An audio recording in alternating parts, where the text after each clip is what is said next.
does seem there are those who are still refusing to embrace a new South Africa. This has all got to do with reports with pupils at a school in Mpumalanga reporting that a teacher on 2 separate occasions had used racist remarks and in fact in some cases had an old South African flag up in his classroom. Another report suggesting that there were 2 separate matric dances for black and white students, and in Bloemfontein 3 staff members suspended at a particular school. This follows that initial suspension of a primary school teacher who did display that old South African flag. Well, we're joined in studio to discuss this. I'm joined by Yasmeen Sooka from the Foundation for Human Rights. And ma'am, it's a huge pleasure to have you with us, albeit a rather somber topic. At what point is this out of control, racism in South Africa, being filtered through to teachers and ultimately to pupils that have really got a lot to learn about a new South Africa? I think racism in school is unacceptable, as is xenophobia and any other form of intolerance. And certainly 20 years down the line, these are actions that should not be condoned.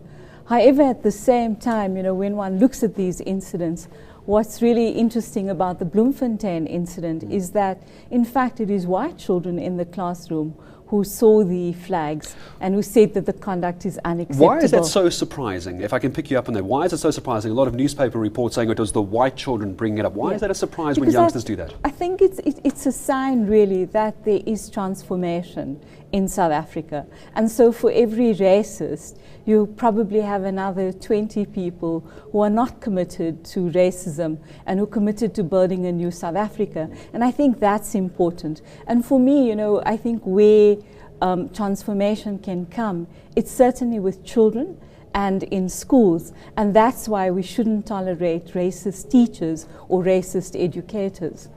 This is not at all what I imagine teachers are meant to be distributing out to their pupils throughout the year, of course. When it comes to the punishment that these teachers and others could face, is the punishment tough enough? We're talking about a suspension, but what do you think needs to be taking place? Well, I think, in our society, we haven't really debated what should happen to people who have been guilty of racist behavior. What we do have is the incident in the Free State with the race students where they paid a fine and they had to go through some transformation training. But I think the question we have to ask is that good enough? And perhaps we should ask the question, should those teachers be allowed to teach in our schools? I think we can't condone adults who are racist and particularly if they have the responsibility of teaching young children. And so for me, I think the big sanction there should really be complete expulsion from the schools. At the same time, I think, one of the things that South Africa perhaps has been a little problematic on is the fact that we failed to implement the resolutions of the Durban Declaration. South Africa should have had a national action plan to combat racism in place. This document is still with Cabinet, and if we have that introduced to South Africa, what you can introduce are training programs. You can also talk about what kind of sanctions should be in place. And unless we have that, we can't expect that racism will automatically be eliminated from our societies. It doesn't happen, just because you pass laws and say that South Africa is a new society. It doesn't mean that people actually change the way in which they think. An organisation such as Foundation for Human Rights, I've no doubt you have some strong feelings, of course, with Tata Madiba currently in hospital at the moment. And this is exactly what I think it's fair to say he was fighting against all those years ago. But I think we owe it to, the fact that he spent 27 years of his life in jail to actually be responsible for transforming our society.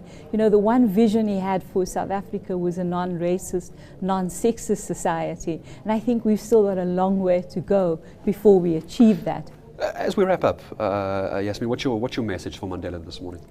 I hope that he is able to go where he has to go peacefully, and I hope we allow him to do it with grace. But I think what we owe him is the vision, and we need to make his vision of South Africa a reality for all South Africans. Ma'am, what a huge pleasure to have you, and thank you very much for coming in this morning. Yasmeen Sooka from the Foundation for Human Rights.